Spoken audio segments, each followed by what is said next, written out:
live. We type in that room that we are live. You should get in there, Big B. There's a ton of people out there. Oh, in the chat room? Yeah. Here, ladies and gentlemen, comes the show.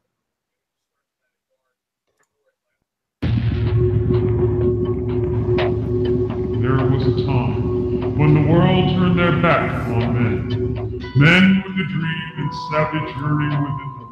Legions compelled by passion that knows no boundary. A consuming flame that defies plausible explanation. Battling the forces of domestication, they find the courage to band together to experience the awesome power of the men.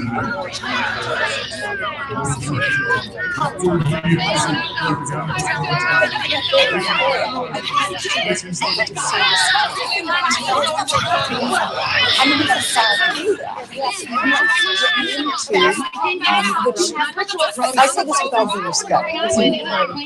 Shut up! Shut up! Shut up! Shut up!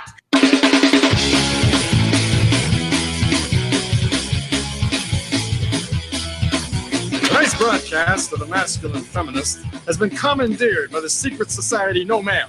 I'm gonna go to a place where I can get a shot and a beer, steak, man. Saying we can stop, get pancakes, and then we'll get laid, all right? Why do you drink ice cold beer on a hot day? Mr. Clement, what else are you gonna do with it? To alcohol, the cause of and solution to all of life's problems. The Yankees are champions of baseball. It's a power play goal.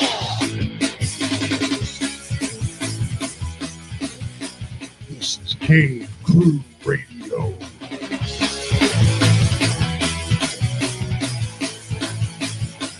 It is. It is. Walla Walla Bang Bang. Hey now. Live from my cave in Windsor, Ontario, Canada. I am DK. I'm really excited tonight. I'm not excited because Choo Choo Stu's not going to be here, but you know, sometimes it's nice to get a break.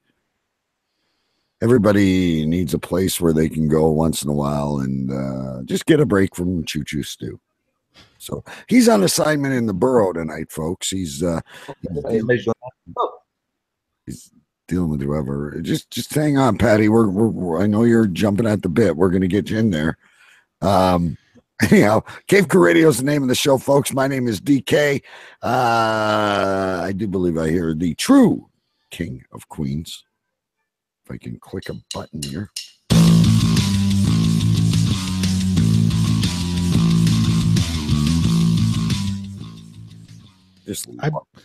I'm still very excited that I get intro music now. It's very cool. Yes, I am Sir Big B live from Queens, New York. And right before we went on the air, my wife decided to give me a little bit of an early Christmas present, I guess, what some of the contents of my stocking.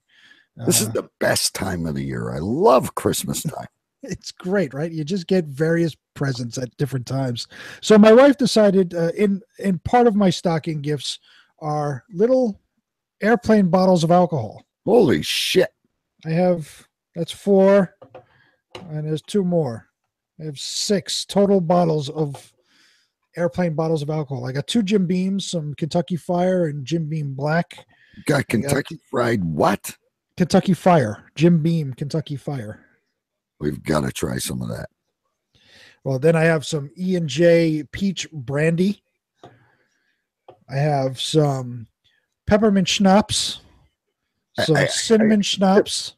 I think the peach brandy's for butt chugging. I don't know. That's what she gave me. And this is Admiral Nelson's spiced rum. It's, so wait a minute. I guess the cheap version of Captain Morgan's. You must have got a dozen. Now, has your wife been missing for a month or so? Like, has she been flying around on a plane? Is she a stewardess now? Like, no, you can buy these things in the liquor store. You buy them for like $1 in the liquor store. $1? Yeah. I don't think we can get liquor for $1 in Canada. Yeah, these small little bottles. See, and I think tonight I'm gonna drink some peppermint schnapps. You got to do more than one. Well, this is 100 proof. Holy shit! that's like peppermint moonshine. There we go. It's got a, what do you call, barcode on it. Yeah.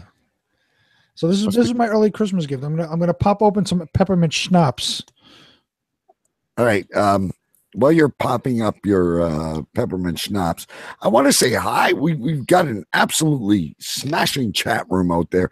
We've got Big D from the Bro Ron Show, which I just listened to, and I can't even remember that line. You got to type that in, Big D. But he had an English guy on this week that was absolutely fucking killing me.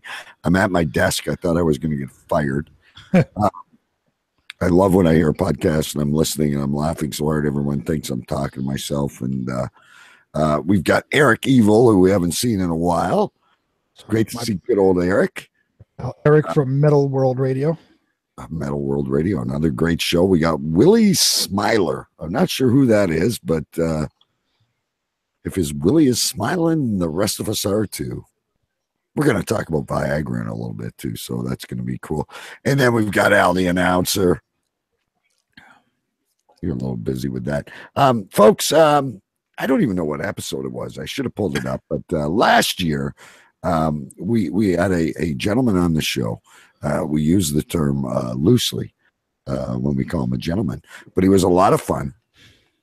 He filled in for Choo Choo Stu another time. Choo Choo Stu, by the way, is on assignment, but did send us something tonight, Big D. He did send us a prank call, which we'll play in a little while.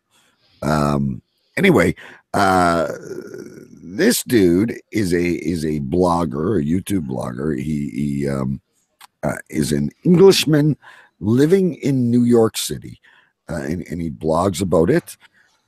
He is from our episode we titled Grease the Piggy. Also owns a professional hockey team in England. I can't wait to get an update on that. You know, I love hockey.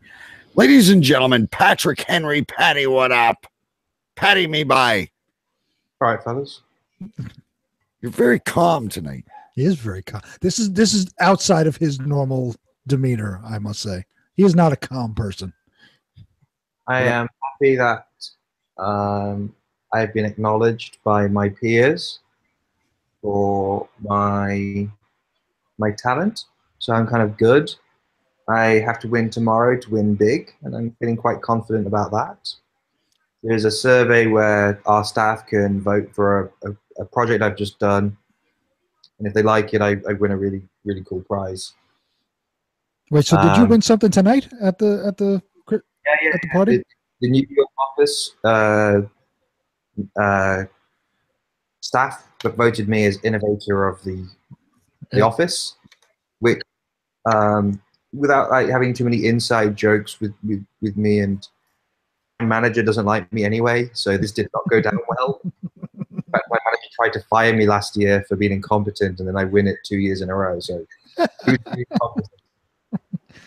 your manager calls you competent.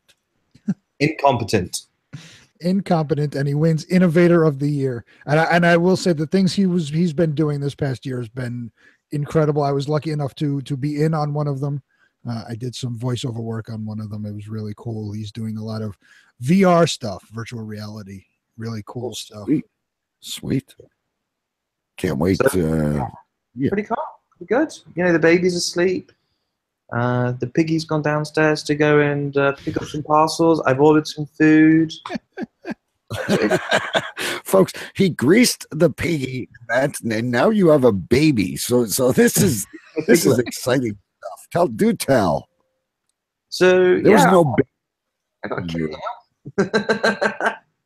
I bring him into the office to terrorize the women and to piss off management, because all the women just run around him, oh, he's so cute, and hold him, and people get really annoyed. So I do it at least once or twice a month, just to, you know, mind why I am. And Kai Henry Sharkey. I did not win on the last name. Wait a minute. Give that name again. Alexander Kai Henry Sharkey. What is it with that? That's got to be the British in you, that there's like 15 names.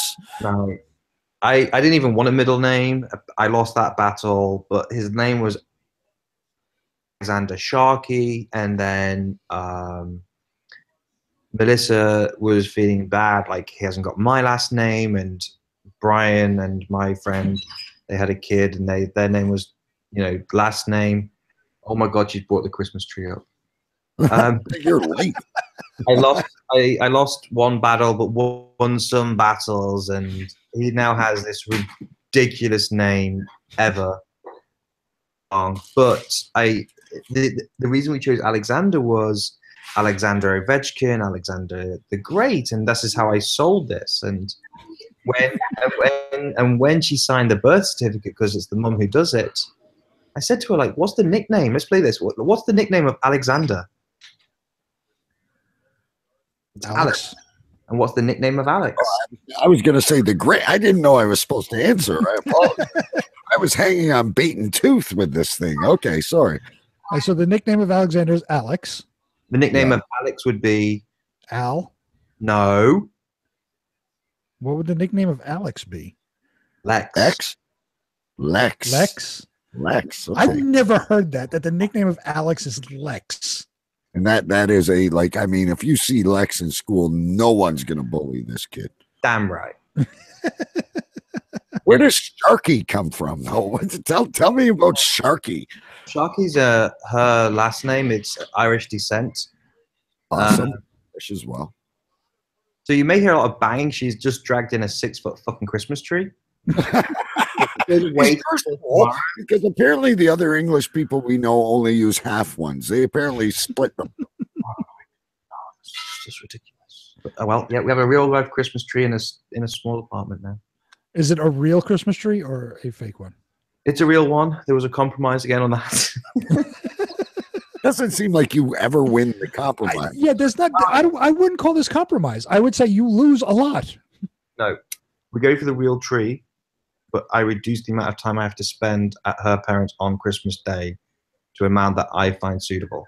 What, 10 minutes? A couple of hours. As soon as the baby. I have a whole day. That's not too bad. That's doable. For you, that's a lot. It is, but there's tea, so I'm okay. Oh, I also did find out that New York does have allotments. Oh, there we go. See, remember, I told you about this a while ago that he had said about the allotments, but I didn't find out any more information. Do tell.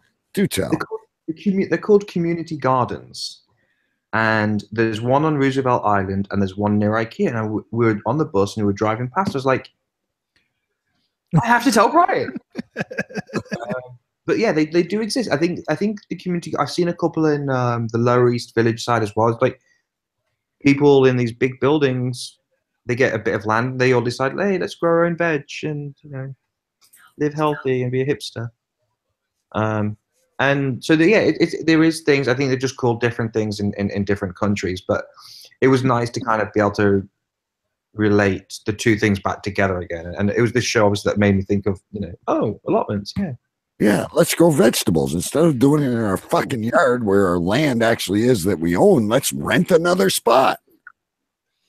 See, I think that's the thing. Now we have to find out these allotments here in New York. I didn't know they existed. Leave it up to an Englishman to find allotments in New York. But now, is that something where people can rent pieces of land? How does that work now? They have to actually. I think they have to put an application in. And they basically, if your face fits, unfortunately, you get in. And you probably have to pay towards the upkeep of, keeping it clean and secure and crap. But it's a good thing when you think about New York. It's so concrete, so horrible. To be able to have a little bit of land and dirt where you can grow something. Most of them will be growing pot in a couple of years anyway, so what's the point? But that's true. At least they're learning where food really comes from. What did you call the keeper? You call the keeper or you call him the keeper. I don't know what Stu calls him, the chairman or something. I still don't understand if you have your own land, why you're going to pay to grow plants somewhere else. Because in New York, you don't get land. You live in a high rise, so you have no land. Yeah, here in where I am, I'm a little more outside of the city. I'm in Queens. It's one of the 5 boroughs, but there's a little bit more space, so I have a tiny bit of a backyard. But if you're in the city or close to the city, there's no backyards at all. You live in buildings. Yeah. There's no private houses anywhere. So in that case, yeah, that makes more sense. That if you really want to do some gardening, a lot of the buildings in New York have it like on their roof. You know, like for the building, they can go up on their roof and do gardening shit. Did you? People grow gardens on their roof? Yeah, it's perfect when you think about it, especially since if you live in New York, the rain water system set up so the filtration will go through. Instead of it just hitting into a drain pipe, you then distill the water so it's cleaner. It makes this becomes there's a place in America, isn't there? Twin Valleys or something, and it's this whole area where you basically choose what you want to do, and you contribute into the local ecosystem, and you grow stuff and mix and all this kind of crap. But yeah, this is a way of getting that kind of eco-friendly life and putting a little bit back. And in where I live, they're trying to sell solar panels for us to put on our roofs. But I'm going to go to the local, whatever we call them here, and say I want to grow corn on my fucking roof. Could you imagine that? Well, it's your house. I think you can do whatever you want on your roof. What we're talking about is apartment buildings. You'd be surprised with the bylaws. I told you I just got that new furnace, and I put an air conditioner in. They made me cut the deck because it wasn't within fire code. So I lost 3 feet of my deck, and it now looks like it looks like I'm in Jumanji or something. You got half a deck. Like Stu has half a Christmas tree. You got half a deck. Yeah. I want to grow corn on my roof. Fucking sakes. Allotments in New York, ladies and gentlemen. We told you we'd bring it. Yeah, we bring all the good stuff. You want to talk about new Viagra pills? Nah, let's talk about allotments. We'll get to allotment news is big with us. Yeah. We'll get to Viagra pills. And the other thing I'm really excited about, guys, and we'll get to this too, is the viewer mail or listener mail or whatever the fuck you call it in the business. I can't wait for this. It's going to be great. Anyway, tell us about this little wee baby, because you were so proud of greasing the piggy last time you were on. Obviously, you bore some fruit out of this. I mean, yeah, it's amazing. They allowed ginger people to breed. I'm very impressed. He's doing really well. He came 5 weeks early. He was in the intensive care unit for 2 weeks just to kind of make sure he could breathe and not die. But yes, that's a helpful skill for him to learn. Right. And he's doing really well. He's very engaging, very active, and his personality's coming through. He's a complete dick like his father, so that's good. I don't want to talk about work too much because I think me and Brian have had it to our back teeth this year with work. But work for me have been good. They've now launched this new 4-month paternity full paid program. And so I've been able to take the 16 weeks paid just hanging out with this guy, which is really good. It's been really nice for me, for somebody who didn't really want to be having children, now to get time to spend with his kid. And I never wanted to have a kid either. And then when you have one, it's like the coolest thing in the world. Well, he's not cool yet. He's just not annoying. But how do you feel about those shit diapers, especially the ones that are like tar? Well, fortunately, we missed that one because his intensive care unit. So the nurses did all that bit for us. So yeah, it is what it is. He's breastfed and breast milk and everything. So it's kind of that weird. It's kind of a very sweet smell, isn't it? It's not like a pungent, vomiting inducing yet. It will. I know it'll change. Oh, it certainly will. It's a very sweet That's smell. because you're feeding him custard and sweet peas. Wait till he starts getting into the other stuff. Wait till he starts eating fucking cheese doodles. Then it'll be nasty. Yeah. What the fuck are cheese doodles? Wait till he eats. You don't know what cheese doodles are? Wait till he eats chicken nuggets for an entire year. Ugh. So yeah, he's doing really well. He's already in his walker. the office staff love him, and he's all right. He's not a complete prick, but potential. He was in the office today, and everybody was all over him. He came over like where I sit. I got a wall behind me, so it's just a couple of seats. So he came over and hid by where I was sat, and had the little boy and was feeding them. And he was up and having a good time. He's a good kid. Well, you can ask.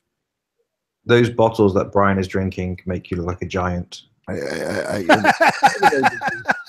Big B got his stocking early, and it's filled with the airplane.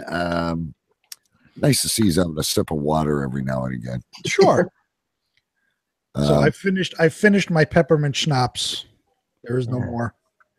A Big D. This is getting confusing, man. We got Big B. I still have 5 others. I wonder why he calls himself Big D, by the way. I don't know. Does he have a big dick? Really well endowed, or he's small and he's trying to compensate for things. I don't know. Maybe he wrote a message in listener mail. That's coming up. But I thought we could have some fun with this, and we could get the people in the chat to go along with this. You and I were chatting about this a little bit before we went on air, but in my hometown here in Windsor, in Canada, is Pfizer, and they are of course famous for the little blue pill. Right. They made Viagra, and apparently on December 11th, they have agreed with our good friends, the Americans, to release the patent. And now there's all kinds of fake stuff that we all get emails every day in our junk mail. Guaranteed hard boner, here it comes, right? But now Viagra will officially be able to have a generic drug. Like if you have a penicillin, you can get a generic penicillin, a generic antibiotic, you can get it all. I thought it would be fun.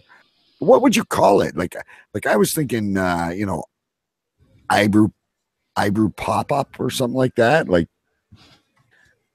what would you call it if you suddenly got released and you could patent this shit? Penicillin. What's that? Penicillin. Penicillin.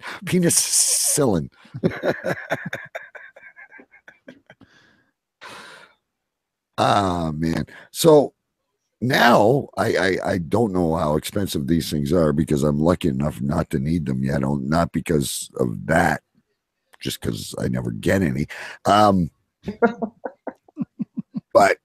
now we're going to be able to buy the Viagra pill much cheaper. And I'm thinking we're going to put a poll out on Twitter and Facebook and get some creative names. And those of you in the chat room, if you want to chime in, we'll read it. Mrs. Cotter says, the Man Mountain. Is this? I know you guys sent over the link. Unfortunately, I haven't had a chance to read it through. But is this? This isn't purely just for the erectile marker, though, is it? Well, apparently, I don't know. It does other things. I haven't done my research either. I think it's good for your. I don't know what else it does. I know they use it when they go climbing, and high altitude pilots, I believe, even have to take it to regulate their blood pressures and their heart. So I was wondering if they're releasing the patent not so men can get the jolly, but so hopefully maybe there's some more medical reasonings of that. But then you can't really have fun names with it, can you? So you're saying we're releasing it for the pilots as we prepare to attack North Korea? Yeah, that's definitely going to happen, isn't it? Thanks, Trump. Or that prick. Are we allowed to talk about him? You can talk about whatever you want. You're in Cave Crew Radio. We've said some pretty orangutan prick face pissed off the Middle East because he is so up his own arse he doesn't even know what's going on around him. And it agitates me to the point of I've had to stop watching the news, which is a bad thing, because when you start doing that, you don't listen and don't know what's going on and communicate. But that prick. you do understand that is a law, right? That is a law that's been enacted since 1995 that every president has pushed aside, avoided, avoided. Yeah, shoved over. But it's been in law since 1995 that we are to recognize Jerusalem as the capital of Israel. He's going around about saying, listen, like, Christmas coming up, that's where the King Jew comes from, isn't it? Jesus. Yeah, or he never existed. Sorry, but he moved to Jerusalem at some point. Sorry, guys. Just to clarify, is this a men only show, or can women just chime in? Anybody can chime in. Sure. Oh, God help me. We do have girls in the cave. Sure. Shortly here on Cave Crew Radio. I hear her. Wait, what is she saying? I hear her. I'm talking to people. Do you behind being so rude and wait your turn? Well, I'm sorry. I'm carrying a 6-foot tree into our apartment. Have you seen the arms you've got? Well, you have a gun show for a reason. Like, use it. We'd love to meet the lovely Melissa. Melissa is lovely. I must say, I've met her a number of times. We are. I can't believe you made her. Melissa is a very great person. Apartment stairs herself. So there's a lift. What kind of man are you? A trolley, and she just pushed it along. That's all she's done. Carry it on the trolley and then maneuver it to get it up here. She's used to handling big things. It's fine. Hey, listen. So how do you feel about Prince Harry's new belle? Well, I'm just happy that more ginger people are becoming miserable. That's all I can think about. Oh, let's be honest, we want Prince Harry to be king because it'll be a lot more fun. Yeah, but he's like what, 19th on the throne? No, he can't be that far down, can he? Well, I want to know. So is if when Queen Elizabeth dies, is Prince Charles going to be king? Yes. Well, unless he subsides. Well, I thought that had already been decided that he will not be becoming king because Queenie doesn't want him to be. Right, because of divorce and all that is. Yeah, exactly. Just once, but yeah, it's. So then what will happen, it'll be William. And since William is the older brother of Harry, if William then gets killed off, then it would be Prince Harry. So I thought if William gets the throne, then it goes to his first son. Isn't that how it works? You broke up, sorry. Well, I'm saying if William gets the throne, then what's his name? Harry's out, man, because then it goes to William's first son. Yeah, that's correct. Yeah, it would. I forgot about the kids. That's the most fucked up inheritance line I've ever heard is Britain. I mean, the oldest daughter's fucked. If you've got a vagina, you're screwed over there. You ain't getting a penny unless you get a dowry. I really want to know the purpose of the royal family. I mean, they're just figureheads. They're not government anymore. Mm-mm. Because you have parliament, you have your yeah, and what would happen then so who would then manage and maintain over parliament from making stupid laws and rules over the people? Isn't that your fucking what's his name? Who? What do you call the prime minister, whatever the fuck his name is? People who are pricks. They're the ones. Look at Theresa May and Brexit and Tony Blair taking us to war in Iraq. You know, you need somebody to govern over Parliament and to be able to make urgent decisions if needed. Right, but Queen Elizabeth doesn't do any of that. No, she does. If needed, the Queen can make emergency acts against Parliament and can bypass the House of Lords. But when is the last time that happened? It wasn't too long ago. I think the issue with the legal case regarding Tony Blair and going to Iraq and Tony's wife when she was doing legal selling of houses and property, the emergency ordering against the press, against them from doing certain things. Like, she does step in and make those rules. You need that kind of powerhouse to make sure that the government throw and bully the people the same way that America runs around going, is my right to bear arms in case the government comes and takes my land, which is still stupid because and you've got a magnum. Ooh. So wait a minute. So let's think of this as a game of euchre. The Queen is still Trump. Yes, it always will be. That's what the whole civil wars have been about, and about power between the Roundheads and the Bobbleheads or whatever they were. Who are the Roundheads and Bobbleheads?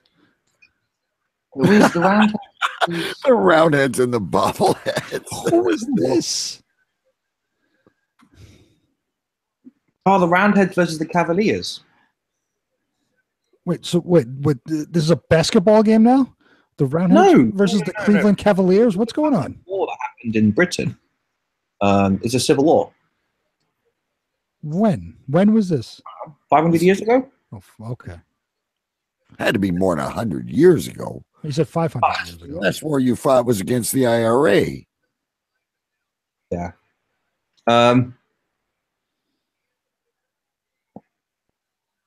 Charles I. God, when was that? 1641. This that's a few more years than 100 years ago. You're about as good a time as Al the announcer was the other night. To be fair, I don't really know what days of the week are anymore. Everything's just one thing. So yesterday, see, he's giving us more history of England, Big B, than Stu does. So yesterday, he's eating French too drunk to know history. He is so Americanized. He's eating French fries and pizza. And onion rings with mozzarella sticks. And onion rings with mozzarella. Look at him. He's having that's the all-American fucking dinner. Oh, I'm living the dream. don't corn his pasty. In chat, Mrs. Carter says she's got 5 on the bobbleheads. Yeah, she's rooting for the bobbleheads to win. And Eric Evil says he'll take the Cavs. I mean, I would take the Cavs too with LeBron. I mean, you know. Wait a minute though. Is this like the Saxons versus the Protestants? Who is this? Look, there's Melissa. Holy shit! I thought I was watching the Victoria's Secret parade there for a second. Don't get her excited, please. Good looking girl. No, what was it? Was this the Saxons and like was this something? Did this have something to do with the dude had to pull the sword out of the stone?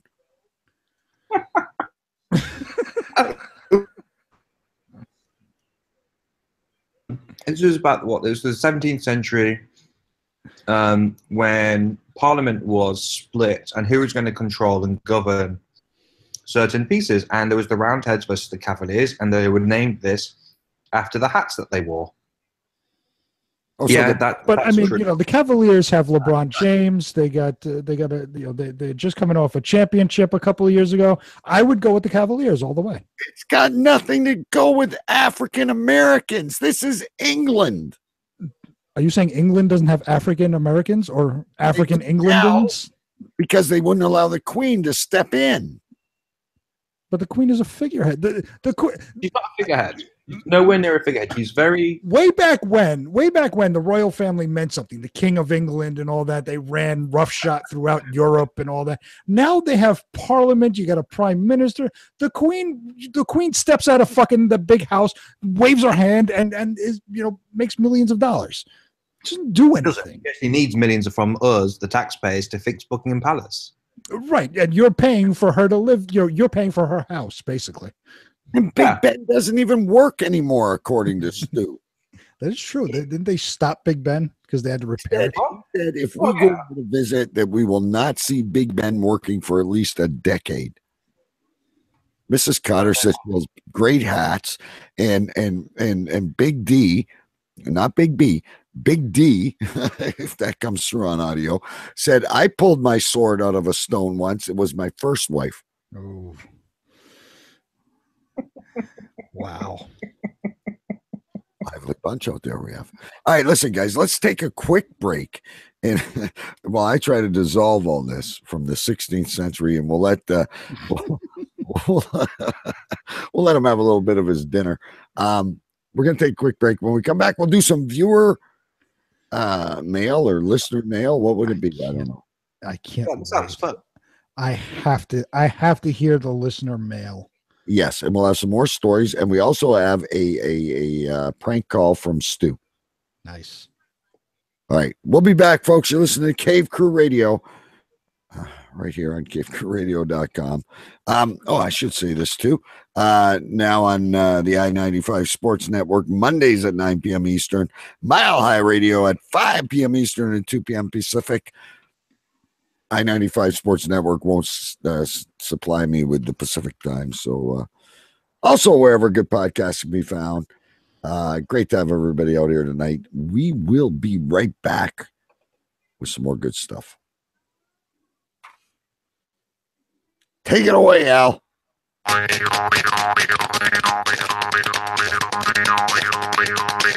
Hey guys, you guessed it. It's Al the announcer here. Do you like a good prank? Well, so do we. Let's try something. Send me a name and a number, and we will prank your friend, family member, enemy, old boss, or significant other. It's easy to email us.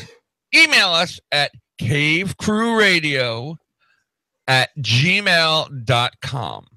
Just give us a name and a number. We'll do the rest. Remember, that's cavecrewradio@gmail.com. And let the fun begin.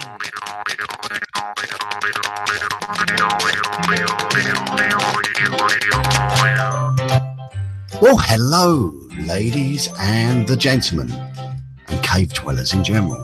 This is Choo Choo Stu, and I'm deep in the hallows of London, England.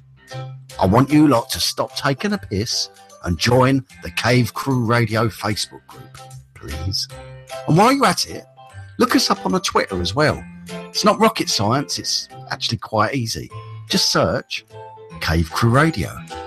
Also, have you got a bit of spare change in your wallet or your bank? Because we could do with $5. It's easy on PayPal. Just go on to cavecrewradio.com and chuck some money in the tip jar. It helps keeping the dream alive, sockcuckers. So don't be silly and take the mic. cavecrewradio.com. Fuckers. Hey guys, you guessed it. Al the announcer here. Got something to say to us? No problem. Give us a call on the Cave hotline and leave us a message. 209-315-5551. That's right. 209-315-5551. Cave Crew Radio. We want to hear from you.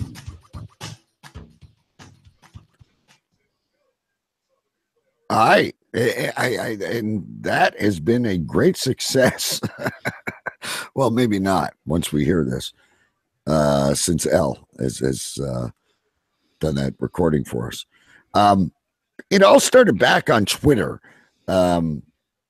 Ray from the Naked Porch podcast, another one of my favorite shows, came back to me and he listened to the show and he goes, used sex dolls. That is not a thing. And I had to send him the link that even though we report bullshit, we report true bullshit. Right? Very true. You ready for some of these now? I can't wait. All right. Hang on. There's a few. Actually, there's like 4. I can't believe it. 4 emails.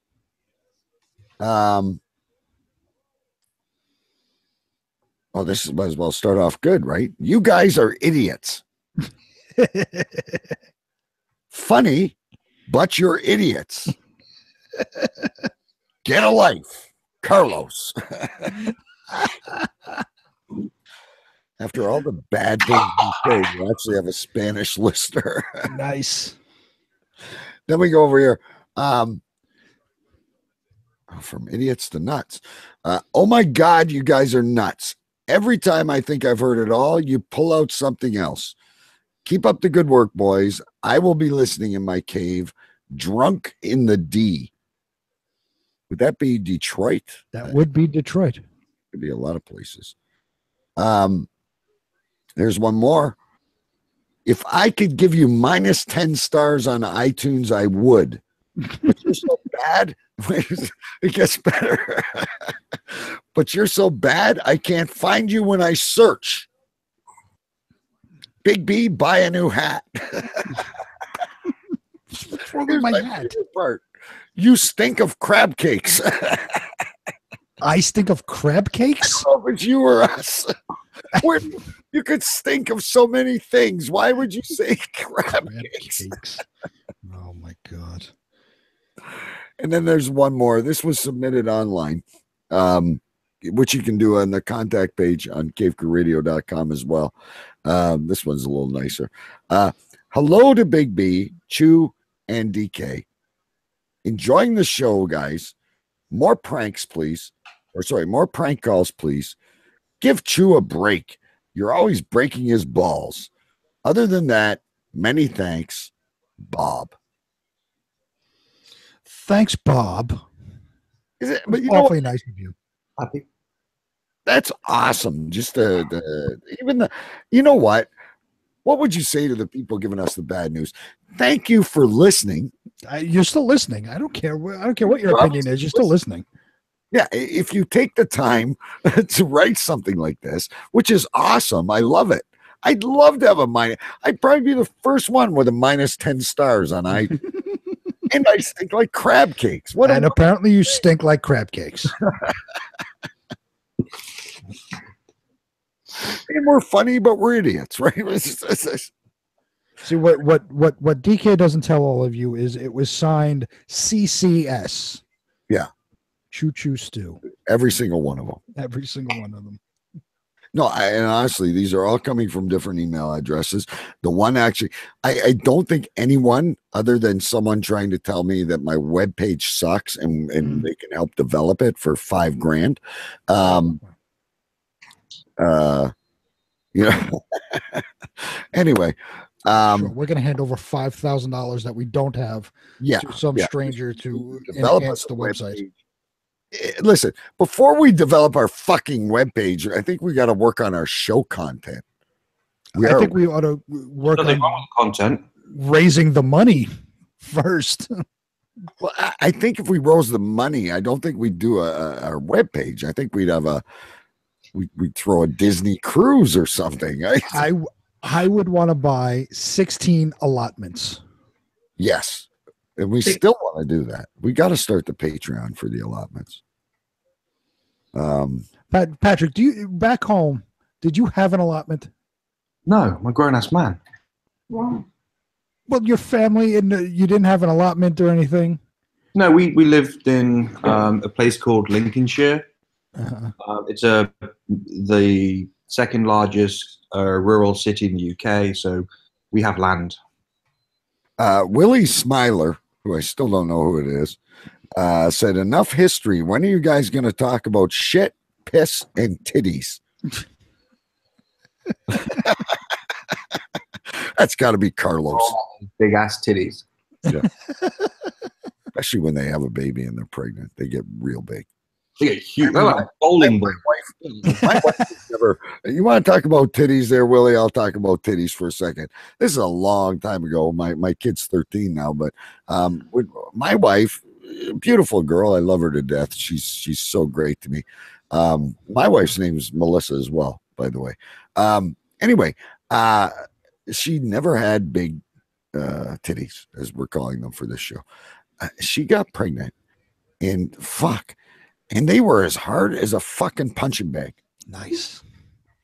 And they were big. I thought, did either of you ever get squirted in the mouth with milk? That never happened to me. No. That did happen to Pat. Yeah, there we go, Patrick. What's that? Tell us about tell us about the titty milk squirt. They're calling for it in the chat room. There was some rough housing going on in the kitchen. That cat was staring at us, so aimed it at the cat. Did not like it. Wait. Let's take a step back for a second. No, that's exactly what happened. Right. So there's some rough housing going on in the kitchen. Obviously, they're naked rough housing because it doesn't go. It doesn't go through the shirt or the bra. Were you greasing the piggy? Dying. Was it more than roughhousing? What exactly does it taste like? I could never bring myself to it. Milk. What did he say? Cock? Warm, like, you know, when you heat milk up. Like, wow. I see the wow, and I didn't really hear it. Like, it's just kind of cutting out there. But I'm thinking it's warm. But like, what is it? Is it bitter? Is it sweet? Is it like, what's the very, very sweet? Very sweet. Milk in the fridge, and I'm thinking, like, I need milk for my tea. People came around and wanted coffee, and we've got no milk just to use. Would you somebody? They drank. Now Willie in the chat room says it tastes a little bit like iron. Depends what you eat. I wouldn't know. I hear a woman's voice. Did she like sample it herself? Well, Eric in the chat is asking me, is there any other kind of roughhousing other than naked roughhousing? I don't know what you do in your private time, Eric, but I don't have naked roughhousing. I remember the last conversation we had. Double K was talking about the roughhousing that he was doing in his basement when he was alone. Don't get Willie going, because he didn't throw masturbation into tonight's topics. Well, I guess based upon that, Eric is right. There's naked roughhousing. What DK's doing in his basement, what Patrick's doing with his cat around in the kitchen. I want to know. Look, right, I'm not roughhousing because that could be, you know. I think you should bring your cat for trauma therapy. I listen to a lot of true crime podcasts, and I tend to like to be rough with myself. I play both parts. I'm multi. Oh my! Are you gonna fucking hang yourself in your closet? And yes, I am the serial killer, and I am the victim. Oh, don't do that! Don't put it there. Listen, I want to talk to you more, and Willie's not going to like this, but I want to head over to sports. What the fuck is going? Patrick owns a professional hockey team in England. Doing better than the Rangers, I'm sure, this year. But not hard, is it really? Let's be honest. Well, that goal is a sieve. What's his name? Civ Quest?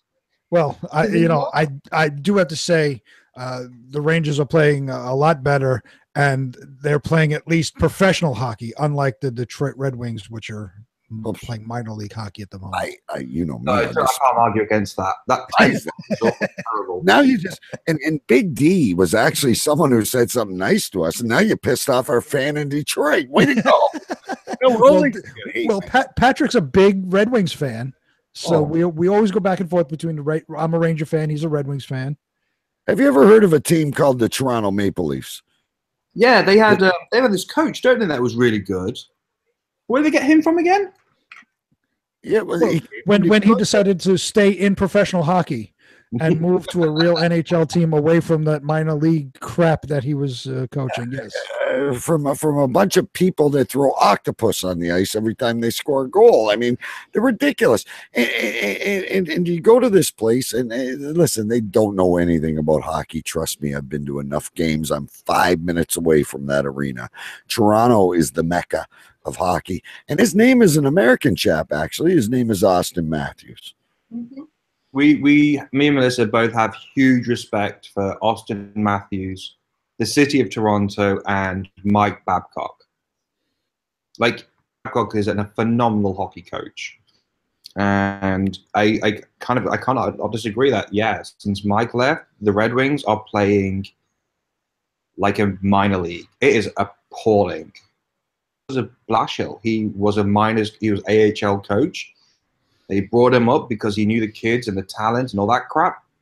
But I think he's coaching some of the senior guys like an AHL team, and that's why we're getting our ass kicked. But you also why we didn't.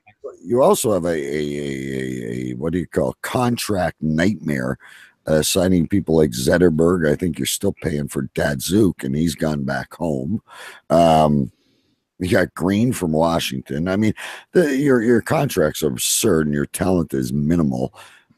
Detroit was great in its heyday, but yes, Mike. Look, I coach hockey, and I love hockey. It's my game. He is the best coach on the planet. He is a hockey mind. I can't wait till he writes a book. I'll buy 10 copies. Yeah, definitely. I think a book written by him, I think a lot of people would buy it. A lot of people pick him up. You know what? Big D out there is a Preds fan. Now, that was an exciting run last year. Couple of Windsor boys on that team, Austin Watson and Ryan Ellis. A couple of my hometown boys. I think the only thing I was paying attention to with the Predators was the trade of Subban. I have a lot of respect for him. We didn't know that he has brothers in the league as well. Yeah, he's a shit goalie. How can you have any respect for that guy? He's another idiot. PK Subban. Shea Weber is probably next to Drew Doughty, one of the best defensemen since Bobby Orr. Bobby Orr. Shea Weber is a phenomenal defenseman. PK Subban is like a bug chasing honey. He doesn't know what he's doing out there. Oh no! That's bollocks, right? PK Subban plays the puck and the ice. He plays a little bit too boundaries, but he plays his channel. He plays where he needs to be, and that's why he's a strong player on the ice. I think I disagree that he's always where he doesn't need to be. Anyway, aside from the NHL, because we got a few other things we got to get into, like ghost sex and stuff like that. They've been sending us. I want to know how the team in England is doing. And do you storming? English Hockey League is an absolute disaster zone. Kind of like it really went up shit creek. I was a little bit distracted during the off season, having a baby. It took a lot of effort pushing that baby out of me, and I wasn't paying attention to what was going on. And so what happened is we had an EPL league, if you will. They were the league above us, and they pay their players. These guys are like semi-pros, and they had to close their league because they financially couldn't run it. These pro players were coming down into our league. The team that kept thrashing everybody decided, like, we're not playing anymore, so they closed and went down and relegated themselves. We at Streatham said, no, we're going to stay in this league and we're going to make this work, and we are doing. I think we're 8 games won out of the last 9. We're beating teams that are higher than our league. We're doing really well, really, really well, and very pleased with the coach and the management that are producing out there at the moment. Now, I told you this last time. I'm going to throw a name out there again because I hate my fucking day job. If you need a coach to go over, I'm very good reputation at developing hockey players. I know both the Canadian, the American, and the European systems, and I would be more than happy to be the replacement when you fire your coach. I said it last time. I know, guys, it's not part of the show, but I'm throwing it out there again. Well, DK, let me just put it in perspective for you. You're asking to coach a hockey team in England. I asked just for a jersey, and I still haven't gotten it 2 years later. And listen, coaching, I think, is a little. I don't think it's going to happen. I still haven't gotten my jersey. Thanks for your Well, I bet you when he sends you your jersey, he's not going to charge him $50 for shipping when you're one of the hosts of the show. No wonder no one buys a fucking shirt on our show. Why does he laugh like a little girl? Anyway, if you ever need a coach. All right, you guys, let's do a couple more stories here. I got to tell you, first of all, before we this is kind of a story. This is more of an urban legend. But Al and I did a DK live on Facebook kind of thing. And he pulled a rabbit out of a hat, no pun intended. And he says to me, he goes, DK, did you know the legend of, and it's an English girl, I guess, of how the rabbit in the hat came to be? And I was dumbfounded. I was like, fucking people. Now Wikipedia is begging for donations just like the rest of us. Apparently there was this woman named Mary Toft. And he was having a hard time. It was like 20 years ago for him too, similar to Patrick's story. In 1701, this Mary Toft girl was apparently the invention of the rabbit out of the hat, the magic trick. She was from Godalming, correct me if I'm wrong, Patrick, in Surrey. And she was from a poor family. And she was able to convince very famous physicians that she was delivering or miscarrying animal parts out of her vagina. She was examined by Nathaniel St. Andre, who was a surgeon of the royal household of King George I. And yeah, apparently out of her vagina was coming like rabbit parts, like squirrel hands. And did they burn her at the stake? What happened next? I didn't read the whole story. This all happened when she was apparently baptized by Mary Denyer on February 21st of 1703. This is Wikipedia, so you know it's true, folks. Oh, of course, because so the legend is that she had a whole bunch of dead animal parts in her, right? Which would be either like an act of Satan, or she really had some weird sexual habits. Piggy, you got to analyze this. You're much more intelligent than I am on this. Isn't they just she's putting things up there just to get attention? Yeah, like a rabbit's foot. Like, don't you need something a little bigger, lady? right? But the story goes that she had like squirrel parts up there, rabbit parts up there. How big is her fucking pussy? I mean, it sounds like she's got a shopping bag full of shit in her fucking vagina. That's not humanly possible. This is what I was saying to Al. I think that's where that poem came from. You know, there was an old lady who swallowed a fly, right? Right. Or what happened? She swallowed a horse to get the cat, to get the dog, to get the mouse, to get the whatever. Of course, she'll die, and it's not because of all the things in her vagina. It's because of the fucking disease she had. I mean, the list of things that you said were coming out of her vagina it's not possible.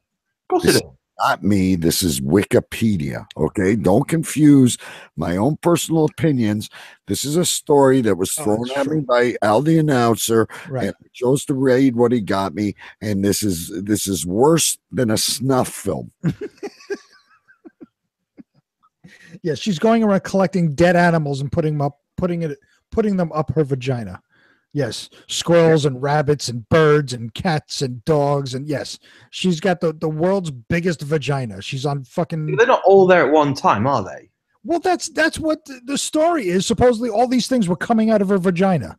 Yeah, but not at once. I think they were going at different times, seeing different people. And like, oh look, this now came out of me. Yeah. Oh.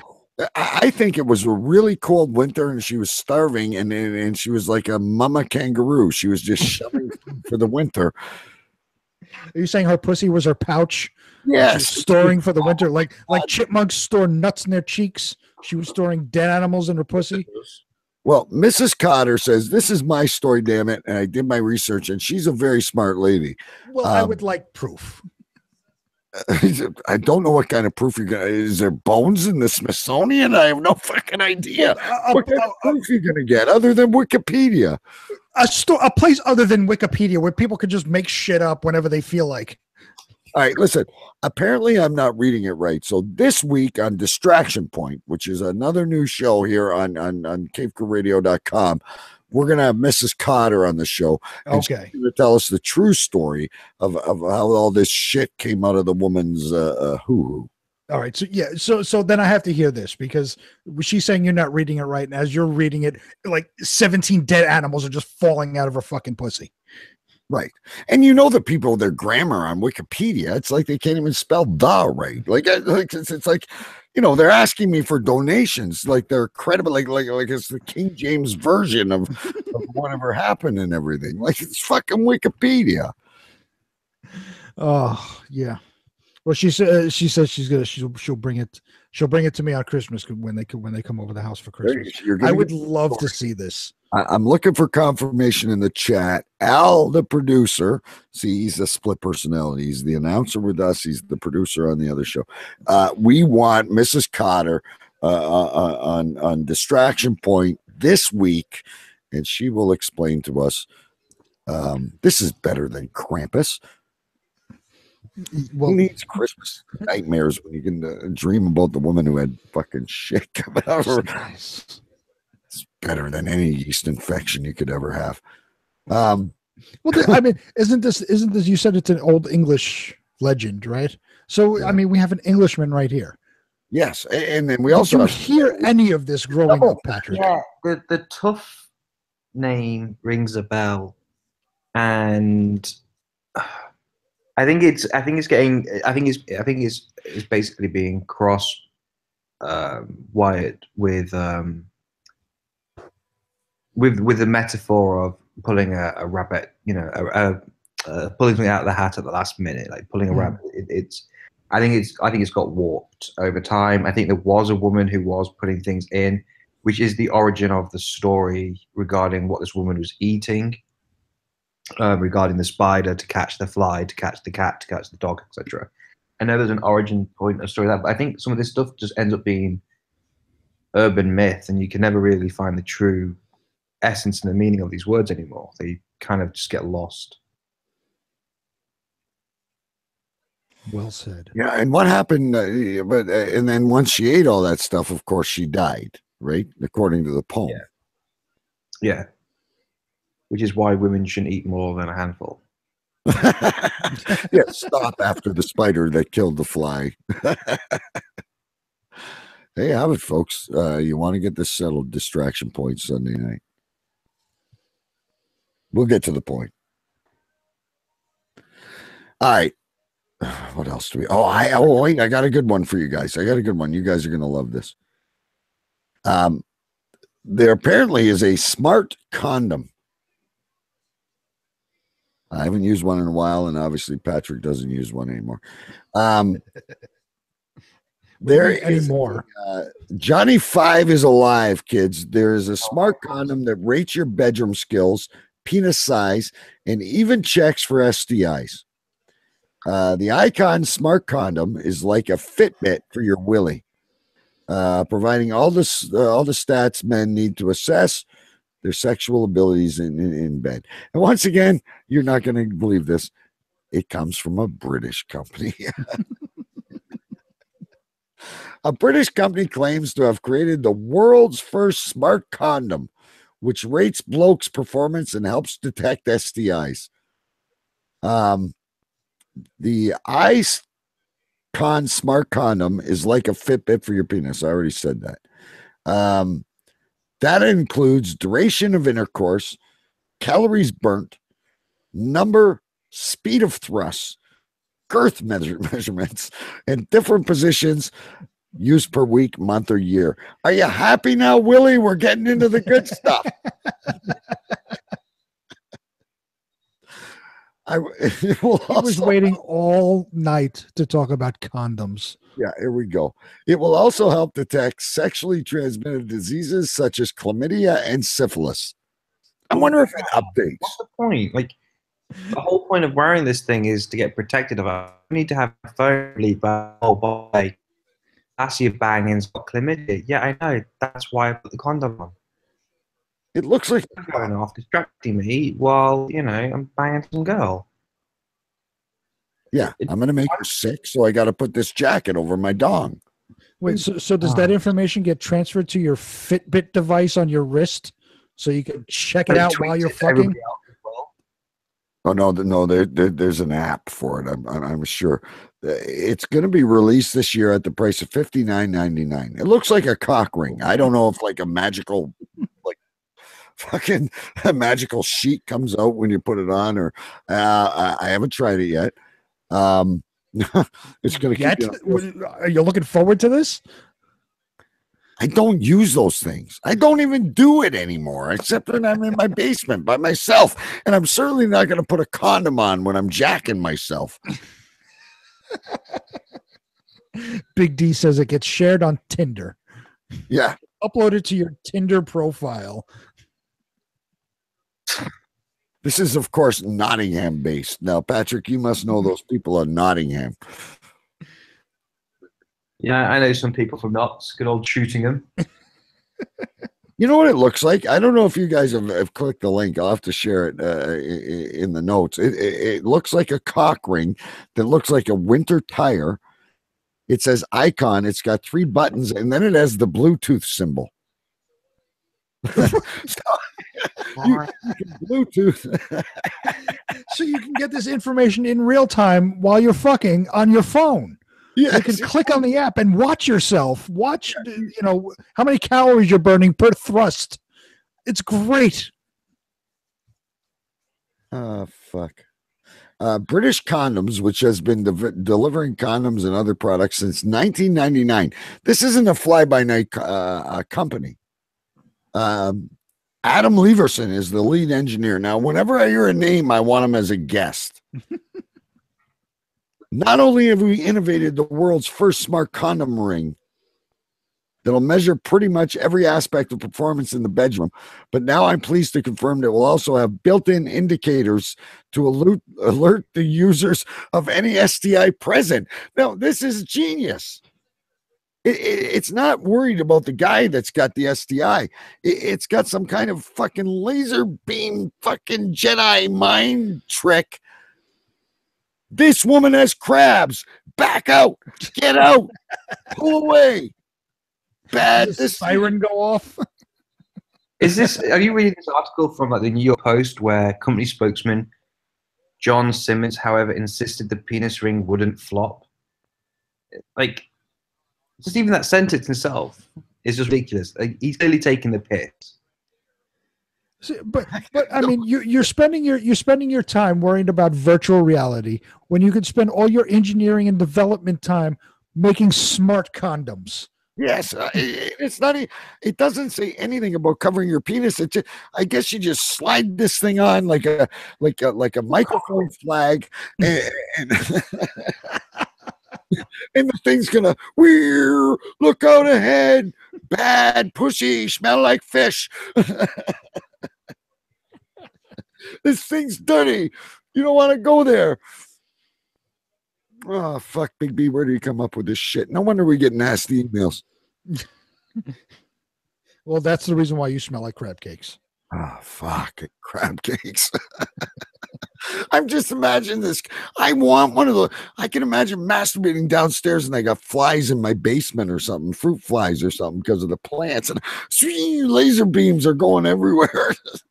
Yeah, now, I want Patrick to concentrate now on developing the newest smart condom. Yes. He's got to improve on the smart condom now. Yes. Or like those annoying squirrels in the yard. Look, you know, I've never heard of this. I don't know what that fucking amendment is you have over there where the right to bear arms. No, you just slide something on your penis and maybe there can be a nipple ring for the other ones. And you go outside and there's annoying squirrels or your neighbors being too loud. You just fucking zap them with your cock ring. It's Cockman. Yeah, you have some annoying neighbor, call Cockman. He'll whip out his penis and eliminate the annoyance. Yeah. Could you imagine your neighbor?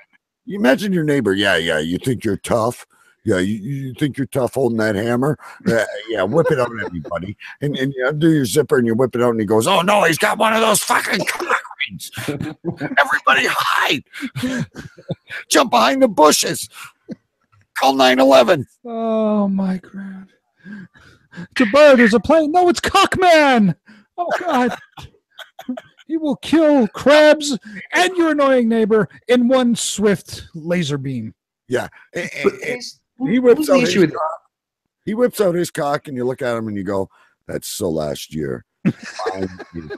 My cock ring is Wi-Fi. I can Wonder Twin powers activate. Does his uniform have a picture of a cock and balls on his chest, like S, the Superman S? He's just got cock and balls on his chest. You know, imagine that. I want my steak a little bit more well done there, buddy. No problem. Cock ring man to the rescue. Patrick's gone away. I think he's gone to order one on Amazon. I think he's starting to look into the patent and trying to figure out how he can improve on it. Stupid bloody cat. All right, now listen, guys. Where's Galahad? Run out of time. Galahad is deciding. I want to save a few minutes to spend with you guys. Look, what's his name? Bob that sent us a message. Was asking for more prank calls. Stu is not with us tonight. He doesn't know the fun he's missing tonight. But he did send us a prank call. Okay. So let's go in and folks, we have a prank call for you now from our very own junior intern, Choo Choo Stu. So everybody grab your breath, put your cock ring in a safe place. You know, I can just imagine there's going to be groups against cock rings now. Well, is the you know like safe. That's not the purpose they were made for. They were made to destroy STIs, not immigrants. You know, like the bat signal. It looks like a bat. That's where Batman is. It like a cock and balls in the air that the cockman knows that some STD needs to be shut down. Yes. Cockman is on it. There's an asteroid heading to the planet right now, ladies and gentlemen. No problem. I have my Bluetooth cock ring. No problem, man. All right, here's a prank call. Here's Choo Choo Stu, ladies and gentlemen. Welcome to Hu Heng. For English, press 1. Hello, Hui. Hello there. How are you doing? Hello? Hello, is that the manager? Yes, okay, have you? Hello there. Hi. Yeah, I bought some of these golden plum fortune cookies, like a box of them, yeah? A whole box? Yeah. And I haven't opened them all, obviously, but I just opened a few of the messages, yeah? Yeah. And they're really inappropriate. I don't know, is it a joke or are they meant to be like that?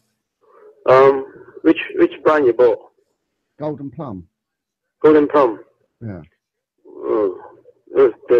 The first comment I have about the cookies, you know. I mean, it's got in there. One of them, it says, that wasn't chicken you ate. That wasn't? It was not chicken that you just ate. All right. And then another one, it says, your member looks like a wet noodle.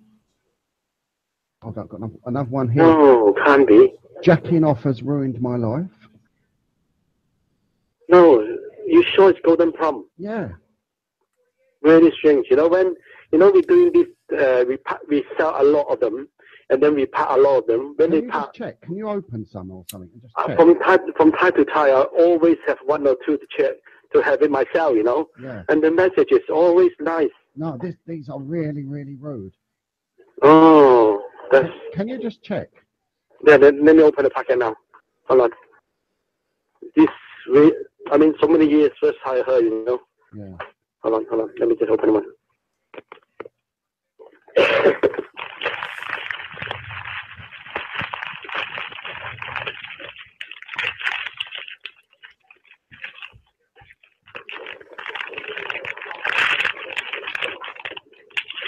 Can you not rustle that in my ear? 嗰個櫃啊，你睇你抽邊個櫃啊？ Right, open 2, yeah? Yeah.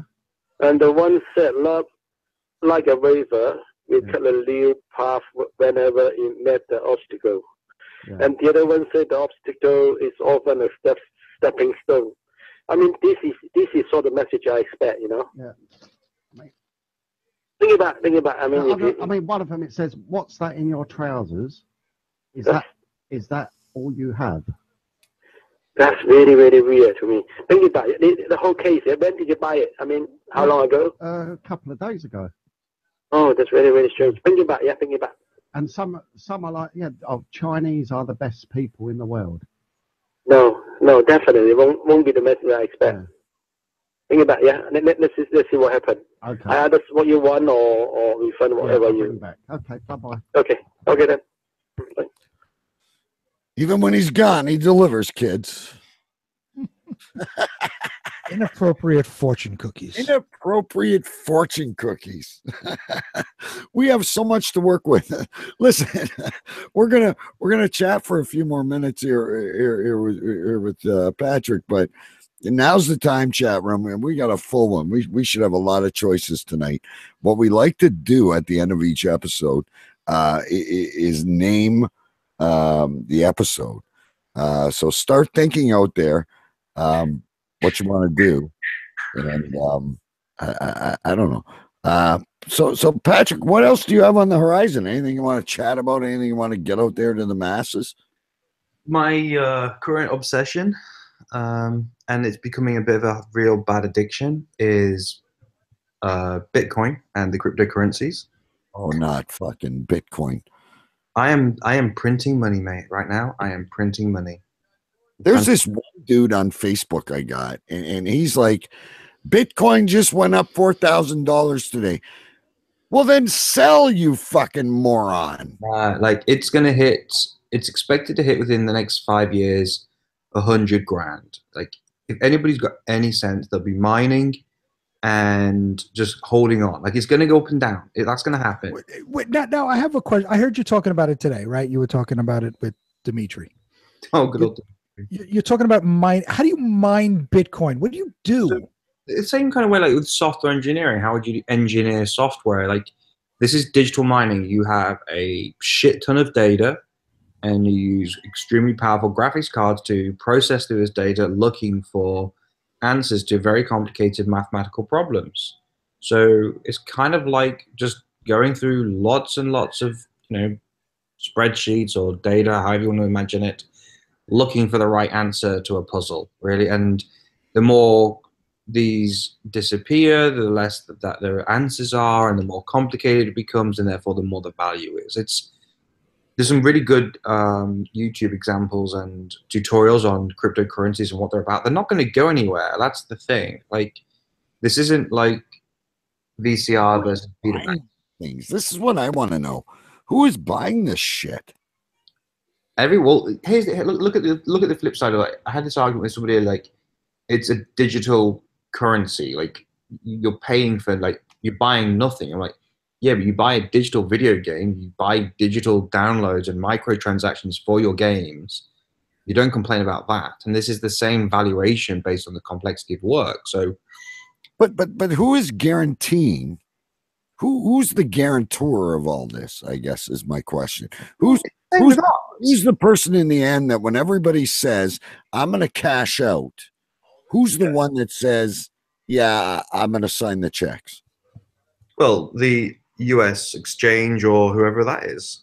But are the banks involved in this? Like, yeah, they are. The UK banks just got involved in creating their own cryptocurrencies. Like, if you're look at other options, I wouldn't go for Bitcoin if you're new to it now, because I think I read it. I just looked at it a minute ago. It's $18,000 per coin. Like, look for the other ones. Look at Litecoin and Ethereum as just a heads up. These aren't going anywhere. These are good investments for the next 10 years. So but what I'm seeing now is the only problem with Bitcoin and currencies like that, you can't do anything. The only What do you mean you can't do anything? There's nothing you can do with it. Where it comes in, where it comes into play is from the dark web, so to speak, right? No, so no, when you get locked, when you get hacked and locked, they ask for Bitcoin. Yeah, you can pay for. You can go to Overstock and buy stuff with it. Like you can go to pizzerias, restaurants in New York. There's loads of places taking. Wait a minute. You got to give me offline a phone number of a pizzeria in New York that takes Bitcoin, and we're going to call them next week. All right. And if one Bitcoin is $18,000, that's a real expensive fucking slice of pizza. Well, no, because you're only paying a percentage of that coin. So you'd pay 0.0002 of one Bitcoin for your pizza, for example. Make sense? Now, let's say I want to go on a trip to, well, let's just use England because that's been our country of choice tonight. Can I go on a trip with my Bitcoin? Is this like my air miles? Is this? No. It's currency. It's a digital currency. So you could go to Expedia and buy your flights and your hotel and then pay with it with Bitcoin. So this is accepted. Like, what about Amazon? Like maybe, I don't think Amazon are taking it yet, because this is the thing. There are businesses realizing, like, hey, yeah, do you know what? Pay me half a Bitcoin for this product, like a Porsche, or, a car or whatever, and I'll take it the valuation as it is now, just like you would do if you were to pay it in. If you were to go to Mexico and pay for something in American dollars, you do an exchange rate. Okay, it's that. Without having to do that exchange rate, everyone knows what this one particular coin is. So therefore, you go, okay, this is $10,000 for this. Okay, here's a half a Bitcoin. Okay, thank you. Now with the valuation of that currency going up, you're going to get more for that selling that car than you would have done if you paid it in American dollars. So, but now, where do you? Let's where say do you? The Wait a minute, as you would say, I've got a question.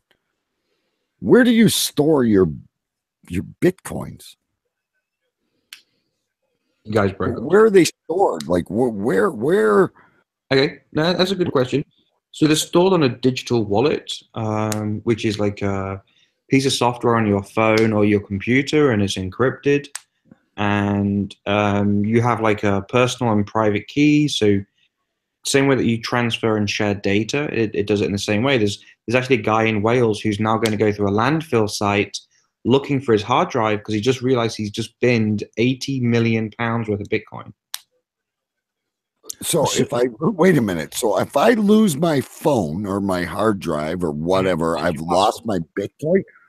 Yeah, and your password. I can't keep it on multiple computers. Yeah, you can. Yes, you can. Yes, you can do that. So let's go back to the pizza place. Mm-hmm. Apparently you can buy pizza with Bitcoin next week, people. I guarantee it. I want to know if you go into the pizza place and order 2 slices and a Coke, how are you paying with Bitcoin? Okay, so it's a bit of a weird one because obviously this is an audio kind of a podcast, so you can't really obviously say, but you guys are very good explaining visually what you see. Is that fair enough to say? Sure. Right. So this is let's go to this one here. So that's my wallet, for example. You can see that it's just a normal screen of how much I want to send to somebody, right? Okay, so he's showing the phone and showing an amount, almost like you would check your PayPal balance. Absolutely. Right. So it's a Bitcoin balance. Yeah, and then if I want to receive the money, I have a special code here. Okay, a QR code. Yeah, or there's a number underneath which it relates to, and I would scan that and I would send that transaction through to that electronic wallet. And this is managed by loads of other ledgers, which therefore means you can't have Donald Trump going, yeah, I'm a billionaire, and then other people going, no, you're not. Our numbers say that you've only got 10 grand in the bank, because everyone's basically double checking, triple checking all these transactions going around the world in real time. And that's what makes this kind of also very exciting, because you decentralize away from the government. You have people and society looking after the money in a way that is harder to corrupt and lie and create fraud against, in a sense of, I have $1 million. No, you don't, because there's a ledger here and it says you haven't got it. You've never received those payments. You're a liar. And because of that, yeah, but who is the Queen of England? Who is the one that is overseeing all this? That's the whole thing. it's decentralized. There is no government. There is no one single. No, I realize that, but who's the guy that's holding all the fucking bitcoins? Like someone's got to have them in a central place. No, there is no central place. There's just these keys of mathematics. That's where you get into the mining section again, where you have software that goes and hits up these servers and they're processing calculations, not data, they're just calculations. So, but who does the valuation of it, right? So if you're going to turn Bitcoin into actual physical dollars, who does the valuation of the exchange rate, right? Because when you're doing exchange rate from country to country, obviously there's something behind it. You know, there's established currency, but you're saying, say I have 15 Bitcoin, whatever. What's the exchange rate? Who determines the exchange rate to the dollar? So, basically, who's going to pay for this when everyone decides they want to cash in? Well, that's the thing. This is where the thing is, where you have parts of these calculations and these answers to these mathematical questions. You own those in essence, and that's where the valuation comes from, because you're owning basically a digital good or service, and you're, in this case, you're owning a digital currency. None of this shit really exists, does it? When you buy a game, it's just a load of zeros and ones. Right. So wait a minute. So it's all like experience points, and so I've got $10,000. Here's my question right now. I have $10,000, and I want to buy, I don't know what it's worth now, 2 Bitcoins. Yeah. Who am I sending my money to? Well, you're then buying that through a broker who is sending that to a company that is mining this data. But then when I want to cash in, who is the guarantor, I guess, of all this? Well, there isn't one. So if I give you 10 grand right now, here you go. Here's 10 grand. I don't want a pizza. I want 2 Bitcoins.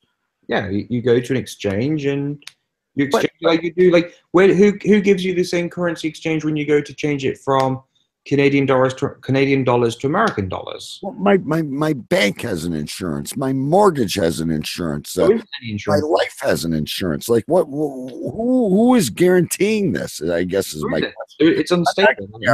I'm just curious. There is no one person managing it. There's just these ledgers that run on technology called blockchain, and this is why this could spike up, and you're going to get like this hyperinflation of a currency that is incredibly great for now, but you know, tomorrow it might plummet to 10 grand, and people are going to lose 10 grand potentially. So you don't have to tell me what you got. Let's say you have, I don't know, 50 Bitcoins, and you go to cash them in right now. Yeah. Is it just another investor going, hey, yeah, this is a good deal on these Bitcoins, so I'm gonna send them via PayPal or whatever? You might as well be buying art at this point, because the whole art world is a complete lie and a sham. It's basically a load of art collectors going, I like this piece of work and I value it at this because it increases the valuation of the rest of my collection. That's how this works, really. It's yeah. I was just gonna kind of along those same lines. When you're dealing with hard currency, right? When you're dealing with country's currency, you can determine whether it's going to go up, down, or be stable depending on what's going on within the country, right? With the market, whether there's destabilization with the government, if the government is strong, trade, and all those factors go into determining whether a currency is strong or not. When you're talking about Bitcoin, it's completely speculative, right? Because it could just crash tomorrow for no apparent reason whatsoever. You can't. There's no basis around it being strong or not. Well, there's things of there is a thing called the complexity, and this is how hard it is to get the answers out of the data. And as that increases, because it's more harder to get, the valuation of that particular hash that you get and the coin is increased. So there are things like that, and there are outside fact factors as well. For example, if America turns around and gone, no one can now trade Bitcoin currency to dollar, that will affect how that is then treated, because the valuation of that dollar to the Bitcoin now becomes null, which means a lot of people have a load of Bitcoin and they can't sell it back into dollar, which means it's redundant. So basically, that son of a bitch Trump, as you like to call him, could squash this. He could fuck everything, but they know at the same time if they do, like if you what is it at the moment? Let me have a very fast gander. So it's currently running at Cave Crew Radio folks are getting a crash lesson on fucking bitcoins. It's one of these ones though. Like I'm going to an event on Monday where investors are talking about the state of the market with Bitcoin, because realistically, this is a way where I could go and buy a Mercedes and I don't pay tax on it. Because who do you pay the tax to? So wait a minute, hey, Big B, we're gonna do Bitcoin pranks next week. You know. You know what? Actually, I'm going to do this as a vlog entry. I am going to go to this pizzeria place where they take Bitcoin, and I will do it like that. And I would love to see you buy pizza with a Bitcoin. You're a member of the Cave Crew Radio Facebook group. Share that video.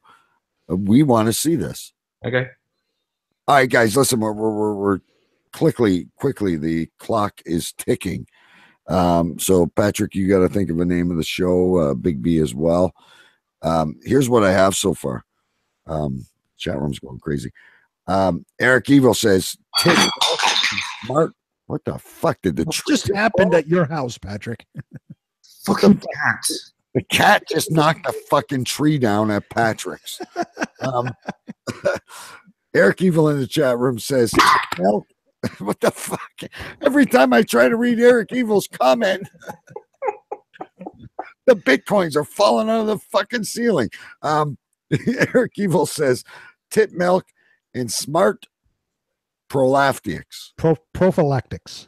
Thank you. I'm not very good at that. And then we have Big D from the Brorons. Titty milk and fortune cookies. He also says Cockman and the magic vagina. I like that one too. Cockman and the and he writes comic books. Nice. Might have something there. Big B, what would you say tonight? I would say it is the bottomless vagina. Oh, fuck, I gotta write all this down. All right, Patrick, get ready to vote, folks. Now I'm stuck. I'm stuck on this. I got one. I go right back to the beginning here, kids. The round heads and the bobbleheads. French ticklers. Start voting, folks. We don't have a lot of time here. We're on a schedule here, Patrick. Not like Patrick's never on a schedule. I said printing. What? I'm printing money, mate. Like this, it's. I think it's a very exciting thing. This Bitcoin is like. No, we're not talking about that anymore. We want to name the fucking show. I haven't finished talking about Bitcoin. Oh, you do your fucking video. We're gonna call some places in New York, and we're gonna try and cash Bitcoins next week. I guarantee you, we're gonna spend a half hour on this next week. I think the episode should be how to wank. How to wank. How to because wank. You got the Viagra. You got the smart condoms. Also, Right. smart condoms. What happens if you're a gay man? Well, they still work, no? We'll save this for the Jerry Lewis telethon version of the show, which you're welcome to join us on. What do you say, kids? We got titty milk and fortune cookies. We got the round heads and the bobbleheads. We got bottomless vagina. We got how to wank. I can't pronounce what Eric Evil said. Something about prophylactics. Prophylactics. There you go. Tits and prophylactics. No one's voting. We have a show to end here, kids. What do you, out of those, Patrick, out of those options, what do you say? I was liking that. What was it? The bottomless. The bottomless vagina. I'm liking that one. All right, there's a vote for that. Roundheads and bobbleheads gets a vote. Big B. I don't know. I don't know who said titty milk and fortune cookies, but I'm gonna make it a 3-way tie. Well, I actually do kind of like the one I said, which is the bottomless vagina.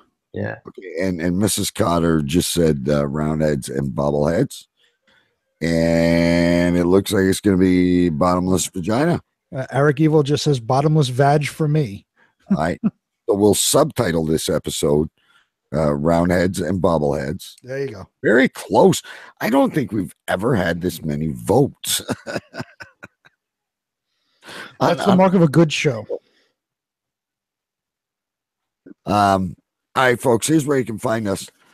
We're live every Thursday night, 9 o'clock Eastern Radio on Cave Crew Radio, I-95 Sports Network, Mondays at 9 p.m. Eastern, Mile High Radio, 5 p.m. Eastern on Sundays.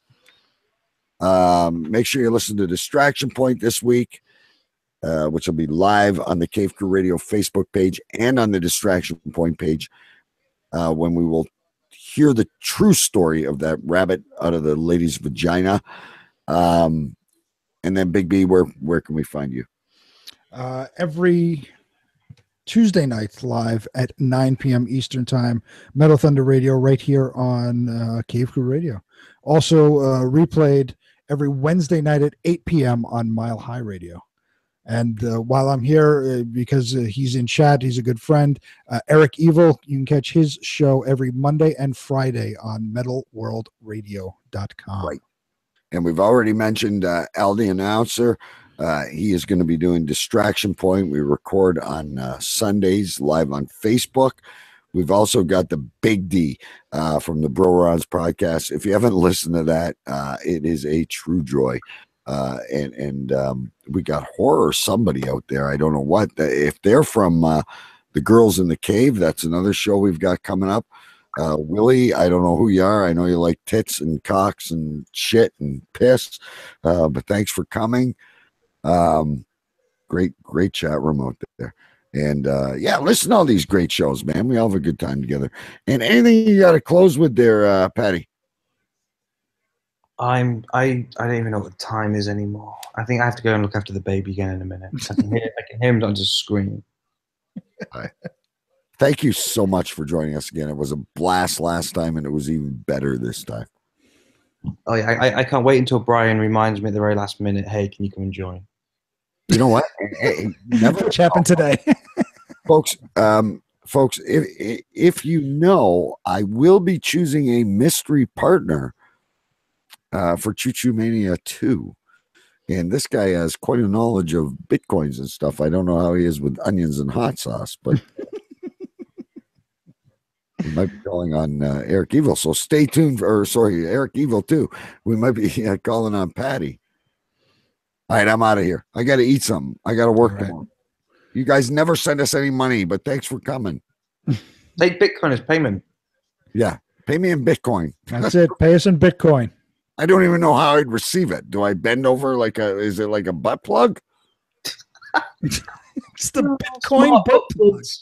Nice. I'm doing that for what's his name out there? Willie. He likes hearing about dicks and butts. Butts and asses and breast milk. You got it all, Willie. Tell your friends. We'll see you next week, kids. See you guys later. Thank you so much for having us. Thank you. Love you all. Love you more than you know. Shut up! Shut up! Shut up! Shut up!